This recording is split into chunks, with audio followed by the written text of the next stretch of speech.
Back to CONCACAF we go, because another match we're looking forward to is Canada versus Mexico in the CONCACAF Nations League Final Four, which will take place on March 20th at SoFi Stadium in LA.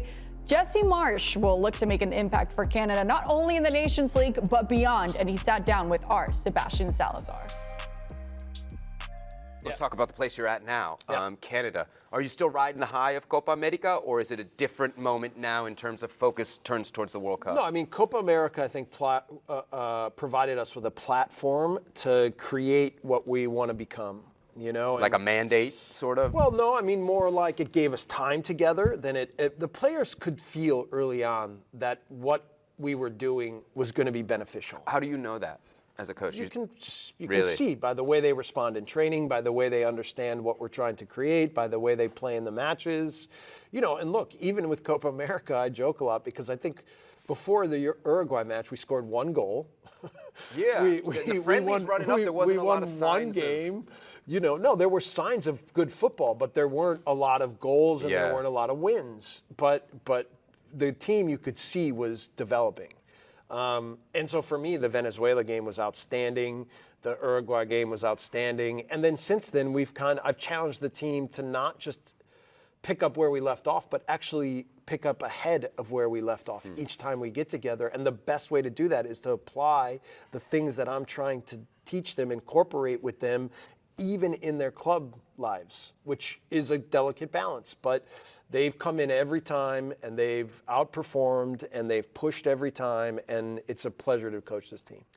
What is your expectation coming out of Copa America for the World Cup? Does the success maybe make you think more of what this team is capable of? Yeah, I mean, I believe in these players and in this team, and they believe in themselves more. Because of Copa? Yes.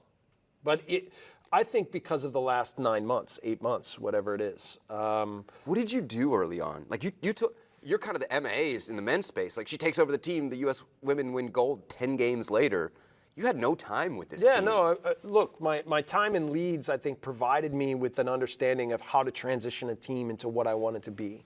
Because I had no time there either. I had to immediately put things to practice. And there was a lot of good things that we did and some things that I learned from, and maybe things that I would adjust. So then when we got together this time, I kind of used that as a blueprint to say, all right, here are the things here are the building blocks, and then here's how we take it from there.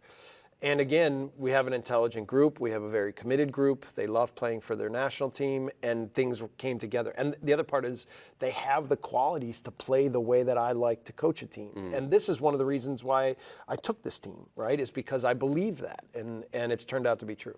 What about Alphonso Davies? You know, a player who's central to the program, a player who is linked with the biggest clubs in the world right now, who's playing for one of the biggest clubs in the world right now.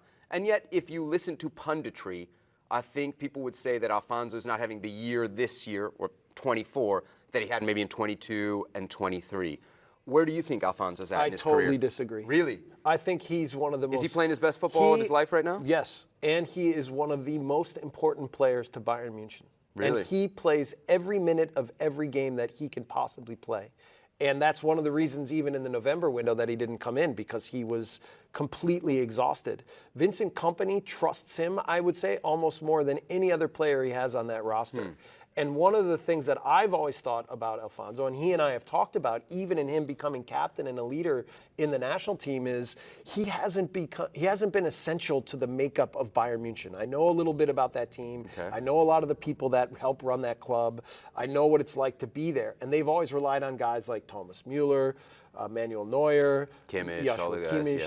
And so now I think Phonzie, it's not like he's a captain type for Bayern Munich yet, but he's becoming a bigger and bigger part of the fragment of what they are, and the figment of what they are. And that to me is an incredible development.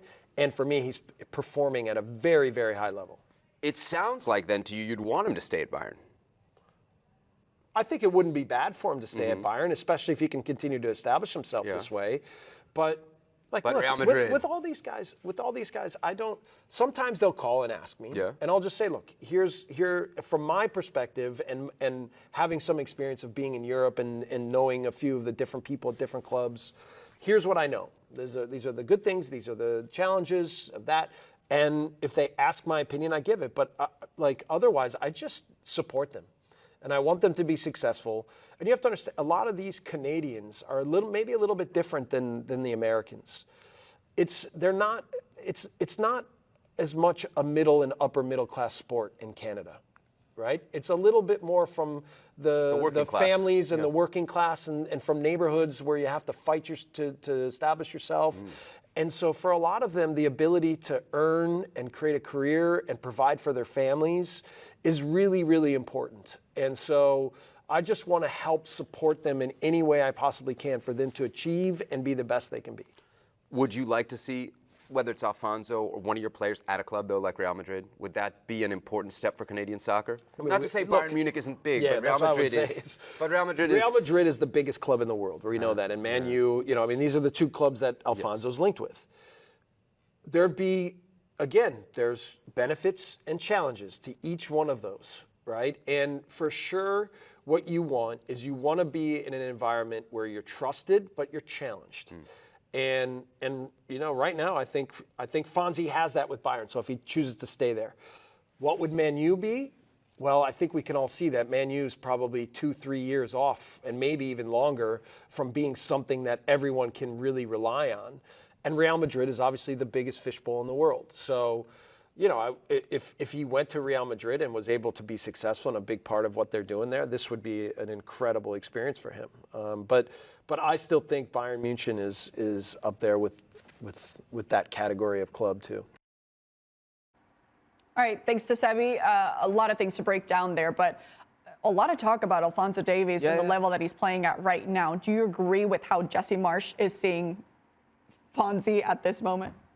No. Listen, Phonzie's a great player, but there was an Alphonso Davies who was amongst the best left backs in the world a few years ago, and consistently up there with the best players in that position. And there's Alphonso Davies last season and today. And there's a reason Alphonso plays left back. And there's a reason that when he's with the Canadian national team, he is further from goal. He doesn't feel comfortable with his feet on the ball. He doesn't feel comfortable in those advanced positions. He's got game-changing speed, and he's got that make-up speed as a defender that you can get away with. But he's had to rely on it so much last season and parts of this season that certainly you could say, given his upwards trajectory from when he started, he's not had his best football. And I understand Jesse Marsch talking about or trying to defend Alphonso Davies because that's his captain. Yeah. And trying to defend Alphonso Davies because that's his face of his franchise, face of his national team, and trying to get the best out of him. But this isn't an indictment on Jesse Marsch. It's not an indictment on the Canadian national team. It's where Alphonso is today, and maybe a lot of this is the transfer talk, and maybe a lot of this has clouded his judgment or his ability to play his best football. That being said, he's still linked with Real Madrid. He's still linked with Manchester United. And if he gets the Real Madrid going, if he gets that deal going, and we've heard reports per Marca that Alphonso Davies has given the yes, that Trent Alexander has given a yes, that those two players will be the new players for Real Madrid. This is a game changer for Canadian football. This is a game changer for Alphonso Davies. Bayern Munich is a massive club. Massive club. But there's a reason he's saying no to Bayern Munich. Because you don't say no to Real Madrid. Can he elevate his game? Yes, I think so. Is he in the best form of his life right now? No, and not even close to it. Then, Case, how can he get to that? If Jesse Marsch is saying it so clearly, how can they say that clearly now at the club level? Well, I think there's a few things. I mean, I think Alphonso kind of jumped in the scene, and he was, to Herc's point, he was an attacking player. They realized he didn't have the technical ability to be an attacking player. They moved him to left back. He's able to, improve on his defending, but then also he's able to get beat like 3 times and have the speed to recover in one play 3 different times. So there is an aspect to that of his game. I think there's also something that I think that Alphonso needs to worry about if he does end up going to Real Madrid. Spain is the most technical league in the world, and they do not like when players have trouble or deficiencies technically. So that will put a level of scrutiny and stress, on his game. Jesse talked a little bit about what's going on at Man U. So yeah, sure enough, Man U, one of the biggest clubs in the world, but having their issues. I think what's going on right now is Alphonso Davies made a name for himself, and rightfully so, like Herc mentioned a couple years ago, knowing that the transfer fee is going to be considerably less if it happens now, or on a free transfer if it happens in the summer. Big clubs are willing to take a look at that and to pay some money to Alphonso for that. But I agree with Herc. I don't think he's been at his best. I love that Jesse, as his national team manager, is sticking up for him, is trying to say all the right things. But Alfonso's got some work to do. Both this season, if he re-signs for Bayern Munich, and if he goes to a new club. And if anybody's wondering what Jesse Marsch is doing at MLS Media Day, the Canadian national team coach is paid by the three MLS Canadian ownership groups. So that's what he's doing at MLS Media Day, if anybody out there was curious. So they're taking the pay-to-play thing still very, very seriously when it comes to Jesse Marsch there at MLS Media Day. But it's all up in the air when it comes to Alphonso Davies' future. Honestly, I thought we would see him with Real Madrid already. Last summer was when it seemed like a very, very real possibility. Mbappe, of course, made the if one thing priority. he's not a dumb man, and he understands that if you can put pressure on both the player and a club like Bayern Munich, you're going to get him either, as Case mentioned, on a cheaper transfer or even a free signature. Yeah, they definitely need some help on the defensive side.